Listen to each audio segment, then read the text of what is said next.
प्राथमिक शिक्षा मित्र संघ ने केंद्रीय वित्त राज्य मंत्री पंकज चौधरी को सौंपा ज्ञापन। 1,47,788 शिक्षा मित्रों की समस्या से कराया अवगत। एक तरफ उत्तर प्रदेश में शिक्षा मित्र संघ कई वर्षों से अपनी समस्याओं के समाधान के लिए आवाज उठा रहा है, तो वहीं नेता मंत्री को भी अपनी समस्याओं से अवगत कराकर मदद की गुहार लगा रहे हैं।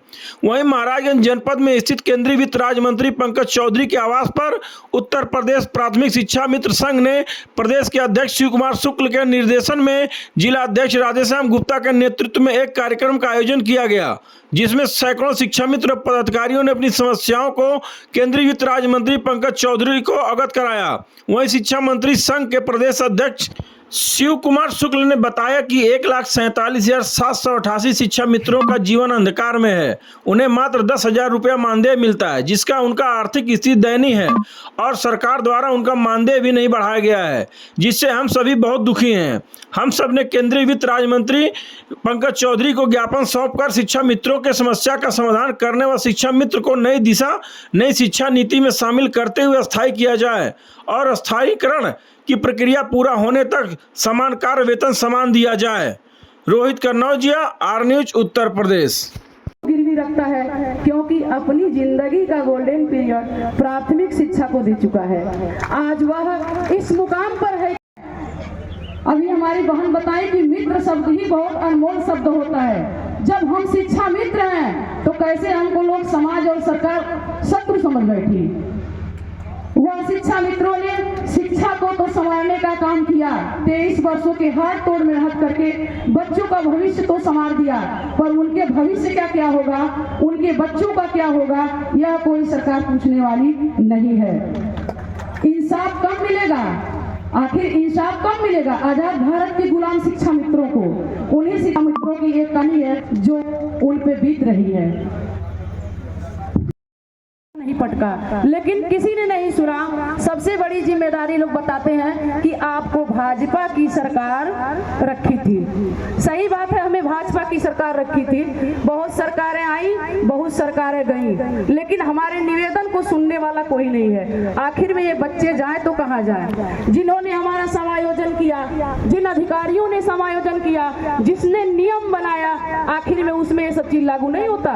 क्यों उनको बर्खास्त नहीं किया गया? क्यों उनके अपने थीस निकाला गया?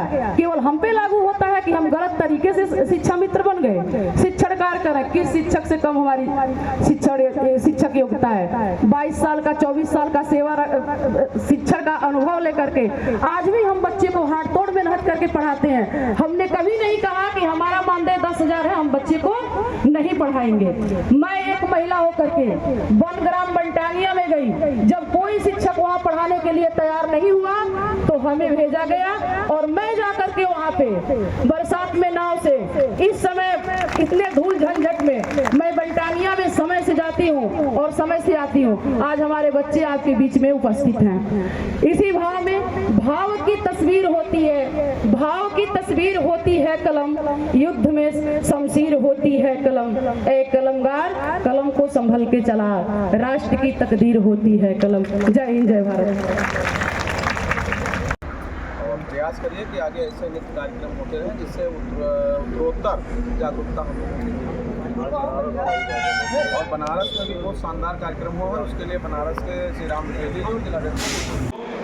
आज आप लोग केंद्रीय वित्त राज्य मंत्री को किस तरह का ज्ञापन दिए हैं और वहाँ पे किस प्रकार का कार्यक्रम किया है? देखिए, मैं शिव कुमार शुक्ला, प्रदेश अध्यक्ष उत्तर प्रदेश प्राथमिक शिक्षा मित्र संघ। आज उत्तर प्रदेश प्राथमिक शिक्षा मित्र संघ के जनपदीय और प्रांतीय पदाधिकारियों के साथ हम शिक्षा मित्र भाइयों बहनों के सहयोग से माननीय केंद्रीय वित्त राज्य मंत्री श्री पंकज चौधरी जी को एक मांग पत्र दिया गया है। एक लंबे समय से जो शिक्षा मित्रों की समस्याएं, उनका जो है संघर्ष चल रहा है, उसके निदान के संबंध में उन्हें अवगत कराया गया है और कृपया उनसे वार्ता किया गया है कि जिस स्तर पर प्रक्रिया चल रही थी उसका समाधान होना चाहिए। आप समाधान के लिए उन्होंने आश्वस्त भी किया है और हमने उनसे अनुरोध किया है कि माननीय मुख्यमंत्री जी के स्तर पर हमारी चर्चा चल रही थी। तमाम माननीय मंत्रियों से, सांसदों से, विधायकों से, विधान परिषद से हमने अनुरोध कर लिया था। अब हमें माननीय गृह मंत्री जी, प्रधानमंत्री से मुलाकात करने का अनुरोध किया। उन्होंने कहा ठीक है, शीघ्र इस पर हम चर्चा करें और बात करके आपको बताएं। मुख्य क्या मांगे आप लोगों की? देखिए, मुख्य हमारी मांग है कि अस्थायी है। हम चाहते हैं कि जैसे उत्तराखंड और उत्तर प्रदेश के साथियों का एक साथ नियुक्ति हुई थी, तो उत्तराखंड में अगर समायोजन संभव है हो गया है तो यूपी में क्यों नहीं? राजस्थान अगर 51,600 51,900 दे सकता है तो उत्तर प्रदेश में 10,000। ऐसे चंडीगढ़ अगर परमानेंट कर सकता है, जो है हमारा छत्तीसगढ़ कर सकता है, मध्य प्रदेश कर सकता है, बिहार कर सकता है, पंजाब कर सकता है, तो मैं मानता हूँ दिल्ली में 34,400 दे सकते हैं। तो उत्तर प्रदेश की शिक्षा में जो 1.5 लाख मिल रहा है वो सरकार से अपील करता है कि हमारे जीवन को सुरक्षित और संरक्षित करते हुए हमारी सेवाओं को देखते हुए अस्थायी करिए। क्योंकि कुछ भ्रांतियाँ थी, मैं स्पष्ट कर दूँ कि शिक्षा मित्र स्नातक है, शिक्षा मित्र 2 वर्षीय BTC है, वो भी डायट सरकार के संस्थान से प्रमाण पत्र प्राप्त है और उसके बाद 24 साल की सेवा है। इन सेवाओं को देखते हुए शिक्षा मित्रों का समायोजन सुनिश्चित होना चाहिए, क्योंकि 3 साल अध्यापन रह चुके हैं और माननीय कोर्ट के निर्देश में आए थे और कोर्ट ने कहा था कि सरकार जिस स्तर पर चाहे, तो सरकार ने हमें डिमांड किया। अब मैं सरकार से अनुरोध करता हूँ कि सरकार हम लोगों के जीवन को सुरक्षित करें।